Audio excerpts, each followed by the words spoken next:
Welcome to Anime Recaps. In this video, we will explain I'm Standing on a Million Lives.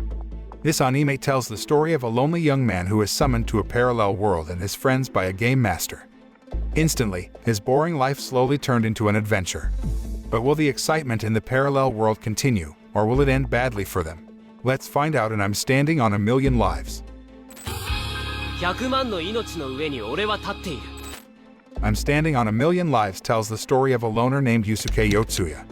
He is a high school student who lives a normal boring life every day.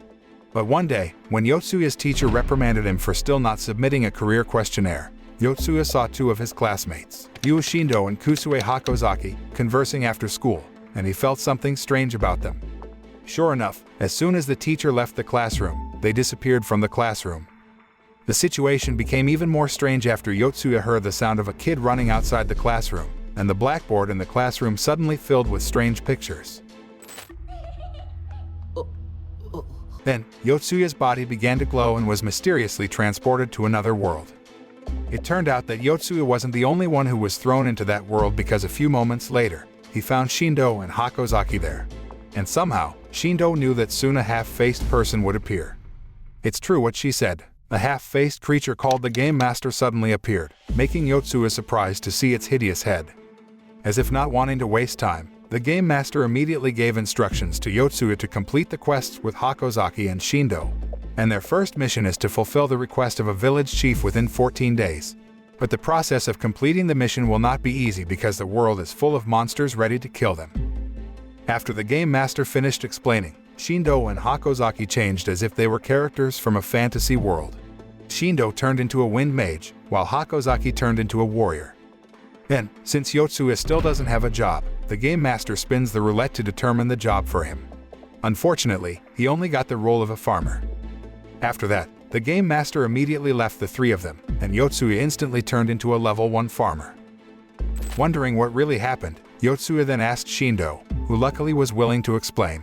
She was the first among the three of them to be summoned by the Game Master to another world. Then, after she successfully completes a task, the Game Master returns her to real life and tells her to befriend Hakozaki. Shindou did as the Game Master ordered, and a few days later, she was transported back to another world. And surprisingly, the Game Master summoned Hakozaki with her. Hearing Shindou's story, Yotsuya finally realized that he wasn't dreaming. Thus, he decided to go on a mission with Shindou and Hakozaki. They walked through the forest until they found a strange sign that gave off a green light a few moments later. According to Shindou, it was a log point capable of storing events that happened in the past. Curious, Yotsuya then touched the log point, and a scene appeared when Hakozaki had just arrived in that world. Yotsuya had not had time to digest what he saw because the goblins were already around, ready to attack them. Confidently, Yotsuya pulled out his weapon, a sickle, and dashed towards the goblins. But when he swung the sickle to attack them, the sickle was immediately broken, sending him into a panic. Because of that, Yotsuya enlisted the help of Shindou and Hakozaki, a mage and knight who were more experienced than him. But it turned out that Shindou's level was still low, so she could only let out a weak wind that felt like the wind from a fan. Hakozaki is just as bad as Shindou. She was so frightened that she threw her sword at the goblin. Seeing Hakozaki's sword lying, Yotsuya intended to use it against the goblins. But he couldn't even touch the sword, because apparently, the weapons in that world could only be used by their true owners. But Yotsuya still didn't give up. He still has another weapon, namely a hoe, and uses it to attack the enemy. But again, the hoe broke as soon as he swung it. As a result, the goblins attacked him, killing him instantly.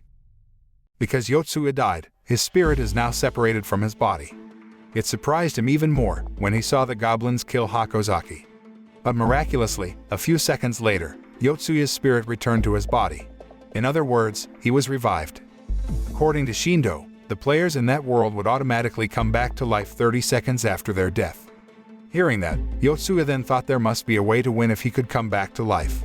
So he started to devise a strategy. Before then, he told Shindou to make dust with her wind magic. The dust eventually blocked the goblins' view, allowing Yotsuya to stab and kill them. Finally, they won the fight, though Yotsuya had to die again. But apart from the victory, there is one thing that is still bugging Yotsuya's mind. What happens if all three of them die? Here, Shindou answered with a serious look on her face. If all three of them died, she said, they would truly die without a chance to be revived. Yotsuya, Shindou, and Hakozaki decided to rest on the rocks at night. This was when Yotsuya checked the status of his 2 damaged weapons, which would only regenerate after 5 days. Then he wondered what the reward would be if they successfully completed the mission. Here again, Shindou knew the answer to Yotsuya's question. According to her, the game master will answer 1 question from them, only that. After hearing Shindou's answer, Yotsuya immediately left with the excuse that he would keep an eye on the surroundings. But in truth, he slaughtered the goblins in the forest and managed to raise his level. But then, suddenly, Shindou's scream was heard from the direction of the camp. And Yotsuya quickly ran over to check what was going on. It turned out that a troll had attacked the camp. Hakozaki had been seriously injured, while Shindou was eaten by the troll. In a panic, Yotsuya chose to run away with Hakozaki, because after all, everything would end if he died. He didn't want to take the risk. The next day, Yotsuya and Hakozaki reach a lake when he notices her hand is not regenerating. Hakozaki wasn't sure why this had happened and could only guess it was because a troll had eaten her hand. Hearing that, Yotsuya thought that even Shindou might not be revived because she was eaten by trolls, and so he decided to complete the mission without her. Moments later, Yotsuya and Hakozaki arrived at their destination village, where the residents greeted them and called them heroes. Although confused by the behavior of the residents, they decided to meet the village chief, who then explained to them about the appearance of trolls around the village. Therefore, he asked Yotsuya and Hakozaki for help to defeat the troll and save the village. No doubt, the request of the village chief immediately made Yotsuya gloomy.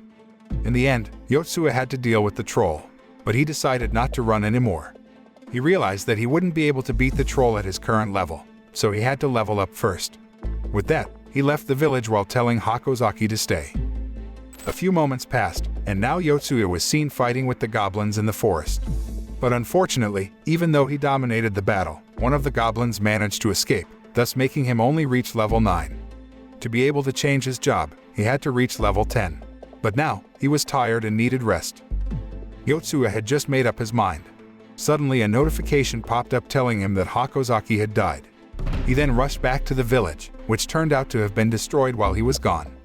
Fortunately, there was a log point in the village, and without further ado, Yotsuya touched it.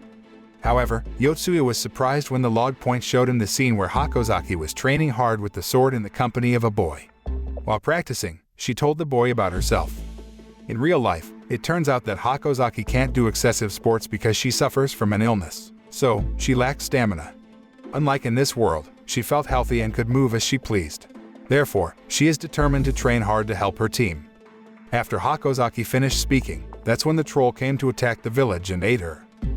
The view presented by Log Point seemed to make Yotsuya realize that he had only been thinking about himself all this time. But before he could move far to find the troll appeared in front of him, attacking him until he was thrown far away. Luckily, he wasn't hurt. He was able to bounce back immediately after landing in the water, and then he ran into the forest, where he found a goblin. Without further ado, he killed the goblin and made it to level 10. At this moment, time suddenly stopped before the game master finally appeared before Yotsuya. He then congratulated Yotsuya and rotated the job roulette to determine a new job class for him. This time, Yotsuya's luck improved slightly. He got a job as a chef. With his new ability and weapon, a knife, Yotsuya can slit open the troll's stomach, thus bringing Shindou and Hakozaki back to life. But that doesn't mean the troll has lost. Therefore, Yotsuya devised a strategy to kill the troll and immediately told Shindou about his plan. The plan was really reckless because Yotsuya had to enter the troll's stomach through the wound he had just made to attack it from the inside. After that, Shindou had to climb on the troll's head and use her wind magic to finish it off. Although risky, the plan was successful, and they finally defeated the monster. It didn't take long for the game master to reappear. He congratulated them on completing the mission before allowing Yotsuya to ask a question. Hearing that, Yotsuya was reminded of Shindou and Hakozaki's question before entering this world. Shindou once asked why Game Master chose her to come to another world. But as it turned out, it wasn't the Game Master who chose her, but someone she knew. As for Hakozaki, she asked who the Game Master really was, to which he replied that he was from the future. After a moment of thought, Yotsuya finally asked what would happen after they successfully completed all the missions. Game Master then shows them a glimpse of the future world to answer the question. In the picture, Yotsuya and the other players seem to be fighting against the monsters that attacked their city. But before Yotsuya could contemplate the shadow, the Game Master returned him and the others to their original world. Miraculously, time in real life didn't move at all while they were in another world. Some time had passed since their return, and now Yotsuya was running down the streets of Tokyo. He was reminded of the visual that Game Master showed. Even though it was only a glimpse, he was sure that the city in the visual was the city where he lived. That meant, in the future, Yotsuya and the other players would fight to protect the city. A moment later, Yotsuya's cell phone suddenly rang. Turns out it was the Game Master who contacted him. He gives Yotsuya another mission to visit the second floor of an unfamiliar school. His mission this time is to save a girl named Yuka from the students who bullied her. Yotsuya has no choice but to save her, because if he failed, it would only make the risk of his death on the next quest increase drastically. At least that's what he thought. Therefore, Yotsuya destroyed all of the bullies' phones, making them run away in fright. Yotsuya, Shindou, and Hakozaki are transported back to another world 2 weeks later. They were surprised to see Yuka was summoned because she was chosen as the fourth member of the party. And she seems to be luckier than Yotsuya because when the Game Master spins the roulette, she gets a job as a fire mage. Along with that, Game Master explains a new rule in the game. From now on, if they die, they must wait for 40 seconds before they come back to life. The purpose of adding 10 seconds is nothing but to increase difficulty. As for their mission this time, they had to deliver goods to a village called Radorpo and explore 5% of the map. And they have to do that within 40 days. As usual, after explaining the mission, the Game Master left immediately. After encountering centipede monsters on their way and leveling up, Yotsuya and friends arrive at the village they once saved. But the village was ravaged and abandoned, with not a single resident left. At this time, a merchant happened to pass near the village, and he recognized the Yotsuya team, which he called the Heroes. Through the merchant, they finally learned that the village had been abandoned for the past 5 years, indicating that the flow of time in this world was different from theirs. Since there was nothing they could do about the village, Yotsuya asked the merchant about Radorpo. The merchant took out his map and showed that Radorpo was located almost at the western end of the continent. It would take a long time to get there on foot, for they were now far to the east. Therefore, Shindou begged the merchant to lend them his horse, but he refused because he needed it to carry his wares. Instead, the merchant told them about a martial arts tournament in Courtonel. The winner of the tournament will receive a prize of 3 horses. Hearing that, Yotsuya and the others immediately decided to go to Courtonel for the tournament. However, on their way to Courtonel, Yotsuya and others are confronted by bandits. Yotsuya immediately pulled out his knife, ready to fight against the bandits. But before he launched his attack, a notification from the Game Master appeared, informing him that his level would drop if he attacked a fellow human. Not wanting to drop their level, Yotsuya and the others couldn't help but choose to run away. They ran until they finally noticed that Shindou had disappeared, making Yuka suspect that the bandits had caught her. Unexpectedly, Yotsuya asked Yuka and Hakozaki to continue the journey because he felt that the safety of the players had nothing to do with the mission. After all, Shindou can still survive if only one of them successfully completes the mission. However, Hakozaki and Yuka disagree with Yotsuya, causing them to separate. Hakozaki and Yuka will save Shindou, while Yotsuya will still participate in the tournament in Courtonel. The 2 girls then went to the bandit headquarters, and it didn't take long before they were finally caught and put in a cage with Shindou. On the other hand, Yotsuya managed to defeat the goblins along his journey, thus making him level up and get a new job, namely the Organism Wizard, which allows him to speed up or slow down the metabolism of living things just by touching them. Some time passed, and finally, Yotsuya reached Courtonel. Wasting no time, he entered a tournament, where he had to face off against a knight named Kavel. Yotsuya bravely charged forward to attack the knight, but the knight could repel his attacks easily and even kill him. But it didn't matter because, after 40 seconds, Yotsuya came back to life and immediately got up. This miracle no doubt amazed Kavel, even though she could have guessed it based on rumors about heroes.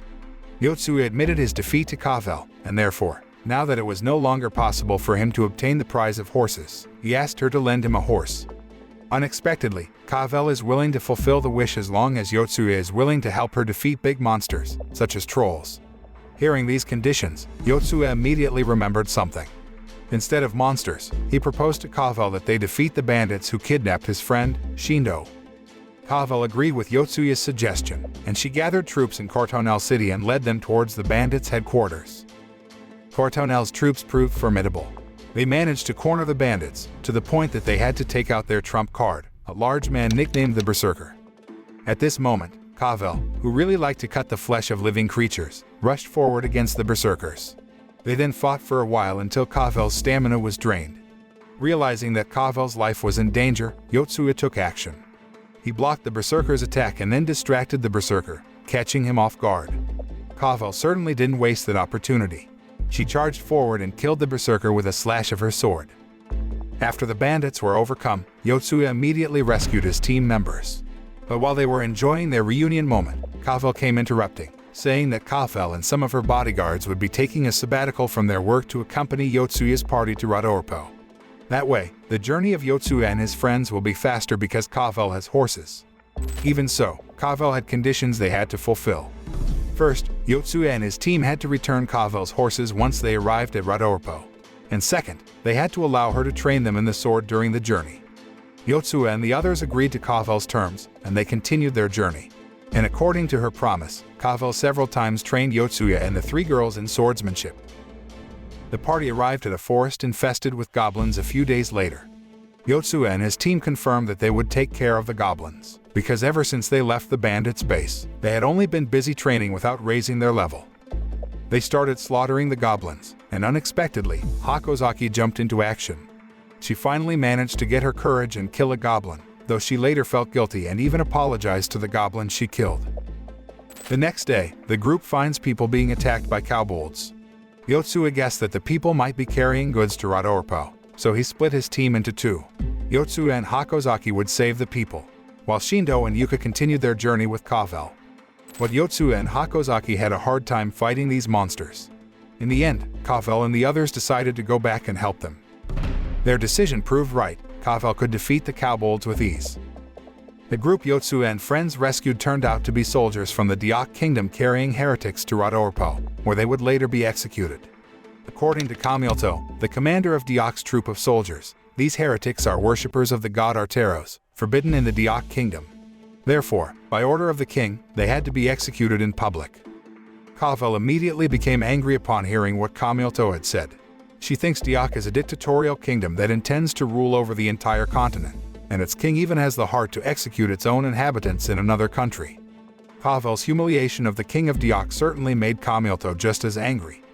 Disputes were inevitable as Kamilto and Kavel brandished their respective weapons, ready to kill each other. Fortunately, Shindou intervened, so they lowered their weapons again. During the tense situation, Yotsuya gathered all his teammates for a discussion. He surmised that the items the game master referred to, which they had to deliver to Rodorpo, were none other than the heretic prisoners. But on the other hand, Yotsuya had suspicions that the game master was testing them. He wanted to see if Yotsuya and his team would sacrifice human lives to complete their mission.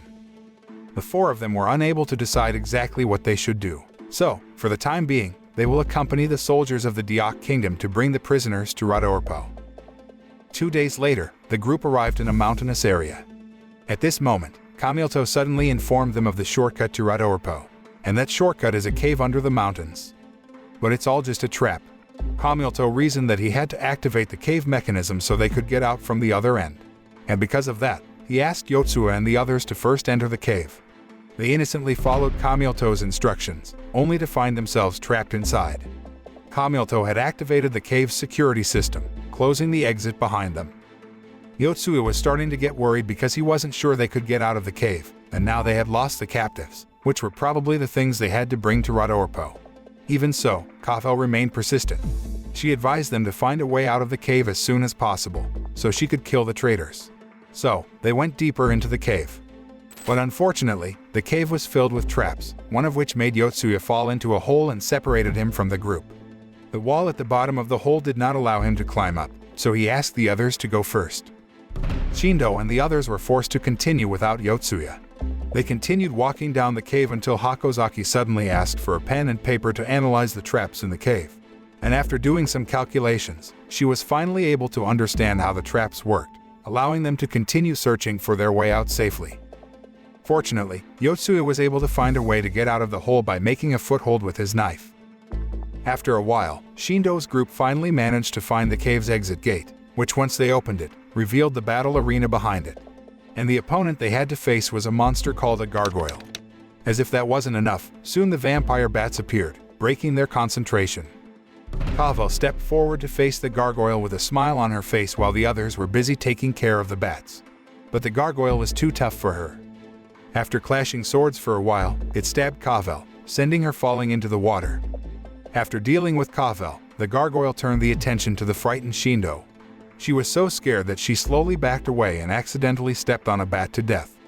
She was just a little away from reaching level 10, and that one bat was enough to level her up. In an instant, time stopped. The game master reappears to spin the roulette and gives Shindou a new job, which is a knight.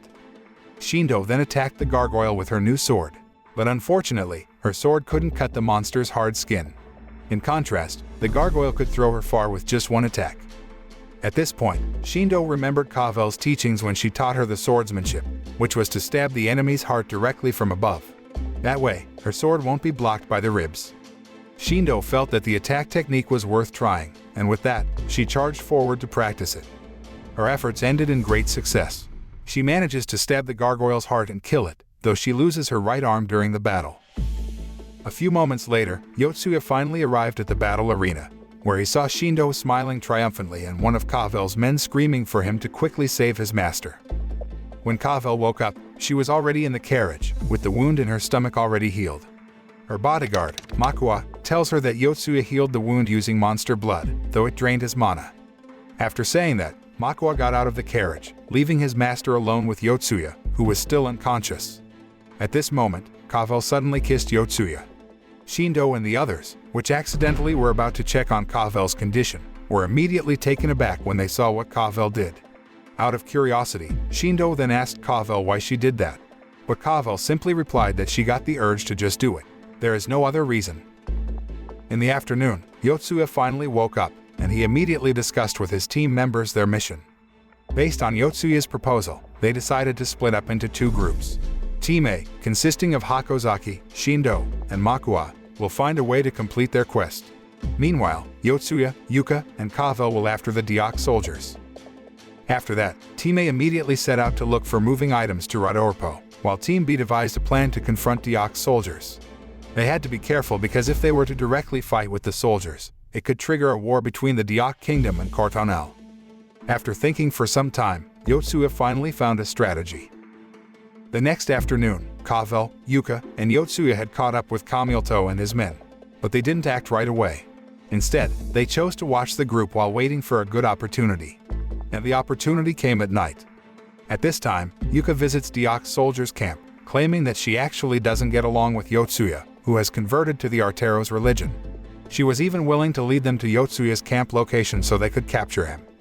Kamilto had some doubts about Yuka's statement, but he decided to follow her, because after all, he felt they could catch her easily if she was proven to be lying. With that, Kamilto ordered his men to guard the prisoners, while he went to follow Yuka with only one subordinate.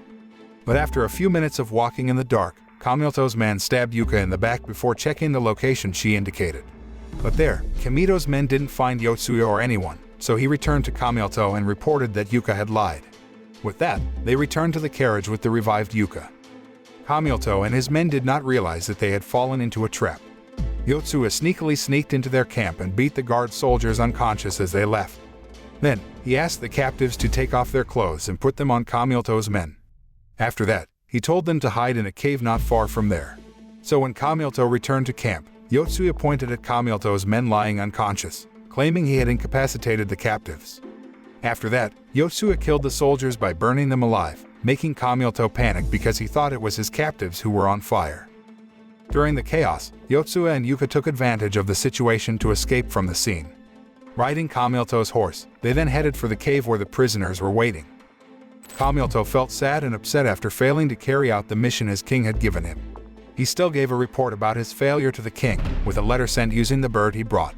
But just as the bird had departed, Kamilto was surprised by the sudden appearance of Cavell, who told him to pick up his weapon. And with that, they had a one-on-one duel. The duel was fast, with Cavell coming out victorious. The next day, Yotsuya, Yuka, and Cavell continued their journey towards Rodorpo with the prisoners they had saved. They brought boxes containing the decapitated heads of Diak's soldiers, because based on Yotsuya's guess, those heads were the items they had to take to Rodorpo to complete the Game Master's mission. Elsewhere, Team A managed to find someone carrying cargo to Rodorpo, and Shindou then offered to escort him. They didn't know that the courier already had a bodyguard, who immediately got out of the cart and hostile towards them whether Shindou and the others were heroes. The bodyguard didn't want any business rivals to interfere with his work, so he drew his sword and attacked Shindou. But she was able to beat him without breaking a sweat. And so, he couldn't help but agree to cooperate with Shindou and the others to escort the courier. Shindou and Hakozaki still weren't sure that what they were doing was enough to complete the mission. But suddenly, a notification from the game master appeared, telling them that they had completed the mission to deliver goods to Rodorpo. Obviously, they were confused by the notification. It turned out that the notification appeared because Team B had arrived at Rodorpo and handed over boxes of heads to the authorities there. They reported the plans and atrocities of the Diak kingdom to the devotees of Arteros. As evidence, they asked the Rodorpo authorities to meet the victims they brought into town. The Rodorpo authorities appreciate Kavel and the others for stopping the heinous plot of the Diak kingdom. However, they suggested that Kavel didn't bring the severed head the next time, even if it was evidence. After that, Yotsuya, Yuka, and Kavel reunited with Team A who had just arrived in Rodorpo. Without wasting any time, they immediately discussed the one remaining mission to explore 5% of the map area. They only had a day and a half left, so they split up in 4 different directions. They parted ways with Kavel, who was clearly sad to see Yotsuya leave. She had fallen in love with him, but she couldn't and didn't want to stop him. She could only hope that Yotsuya would be fine. However, things did not go well for Yotsuya and his teams. Their exploration was hampered by a sudden blizzard, making their progress very slow. They only have 6 hours left, but they still have 10 kilometers to explore. It made Yotsuya doubt whether they could complete the mission. The situation worsened, because then, he fell into a dungeon. But fortunately, Yotsuya still hasn't given up. He decided to explore the dungeon to complete the mission. But just as his spirit returned, suddenly, a notification came informing him that Hakozaki had died. And worse, her current situation does not allow her to be revived. Meanwhile, Shindou briefly lost consciousness before she finally regained it after the notification of Hakozaki's death appeared. Shindou kept moving forward until she saw lights in the distance, indicating that there were settlements in that direction. That means she can borrow a horse from the residents. Excitedly, she moved towards the lights, unaware that she had run over the frozen lake. Ironically, as Shindou got close to the source of the lights, the ice on her feet shattered, sending her sinking into the cold water. Shortly after, she died. And she couldn't possibly come back to life because even if she were to be resurrected, she would soon die by drowning. The only way for Shindou and Hakozaki to come back to life is if Yotsuya or Yuka completes the mission. Notification of Shindou's death reached Yotsuya, who was immediately disappointed that he relied on her to complete the mission. But he realized he couldn't be sad forever, he had to keep going. And that's what he did. He kept walking down the dungeon until he finally hit a dead end. But at this moment, Yotsuya saw a giant worm digging in the ground, and he decided to follow the worm from behind, hoping to find a way out of the dungeon if he did. But when he was following the giant worm, he suddenly heard a sound from behind him. And when he checked it, it turned out that the sound came from a monster ready to eat him. Yotsuya is dead. Now, only Yuka was left alive. But unfortunately, Yuka was ready to give up once she learned of Yotsuya's death. With all of her comrades dead, she felt there was no way she could complete the mission alone. And so, she stopped in her tracks, waiting for her death to come. But suddenly, Yuka's imagination starts to work. She begins to have illusions about the anime characters she has liked since childhood, namely the Majiha sisters, which appear in front of her. The fictional characters then cheer on Yuka, reminding her of their struggle against evil. They never and will never give up, and Yuka should act like them. After remembering all the anime episodes she watched, Yuka got back up with a restored spirit. And then she used her fire magic to warm her body before starting to walk again. Although, not long after, Yuka seemed to have reached her limit. But fortunately, at this time, a magician named Fatina appeared while riding a giant cat. She then offered Yuka a ride, and an exhausted Yuka accepted it without a second thought. But even so, she still had to complete the mission, and she started crying because she only had about 3 minutes left. Realizing Yuka was crying, Fatina asked her what was going on, and as soon as she found out about the problem, she immediately summoned a wind spirit to increase their speed. And in the end, Yuka managed to complete the mission a few seconds before the deadline ended. After that, the game master summons Yuka and revives Yotsuya, Shindou, and Hakozaki. As a reward for her success, Game Master invited Yuka to ask him a question. At first, Yuka wanted to know Fatina's identity, but then she thought the witch's appearance must have been arranged by the Game Master to help them at the last moment. Not wanting to waste a precious question on something ridiculous, she finally chose to ask the Game Master a question that had been on her mind all along. Is this other world just a virtual one? But to their surprise, Game Master explains that it is a parallel world. To be more precise, it was an alternate Earth that branched off from the timeline of the original Earth. So, in other words, all the creatures that exist there are real and animate. Upon hearing that the people he met were Earthlings in a parallel world, Yotsuya immediately trembled, realizing that he had killed real humans. Before he could speak to the Game Master, Yotsuya and the others were returned to their world. Yotsuya kept thinking about the people he had killed, to the point that his guilt made him unable to sleep. And the next day, when Yotsuya went to school, he had a hard time living his life. The thought of his murder victims kept haunting his mind. As if aware of Yotsuya's emotional state, the Game Master sent him a message when he came home from school. The message contains a simple question: how do you feel after killing people? But Yotsuya didn't reply to the message. He's too shocked. Offended that the message was not answered, the Game Master then came straight to Yotsuya, in the form of a little girl, and again asked the same question: how do you feel after killing people, Yotsuya? In response, Yotsuya replied that he felt guilty. But if he had known the truth beforehand, he would not have killed the people of that world. Without seeming to really heed Yotsuya's answer, the Game Master invited Yotsuya to meet the next player who would be part of his party. And they went to a restaurant, where a man was sitting at the front table. According to the Game Master, the man was a drug dealer, and within 20 seconds, the fifth player, Tada, would appear and kill him. That is precisely what the Game Master said. After 20 seconds had passed, 3 masked men came to the restaurant to kill the drug dealer. Yotsuya tried to stop them by tripping one of them. Obviously, that made them get into a fight until Yotsuya accidentally took off Kata's mask. But then, a man who is the mastermind behind the drug dealer's assassination plot appears. Thinking that Yotsuya was the drug dealer's accomplice, the man then pointed his gun at Yotsuya, wanting to kill him. Fortunately, the Game Master helped Yotsuya. He gave him a glove, an item belonging to Yotsuya in another world. Wearing that one glove, he managed to defeat the gunman. After that, the Game Master invited Yotsuya to talk on the roof of a building. There, Yotsuya admits that he is just a kid and nobody. He was determined to fight for the truth he believed in, until now and from now on. And the first season of I'm Standing on a Million Lives ended. Although this anime is still not completely finished, we can already take some lessons from it. The moral that can be learned from this anime is, don't make assumptions about something dangerous or sensitive, especially when it relates to someone's life.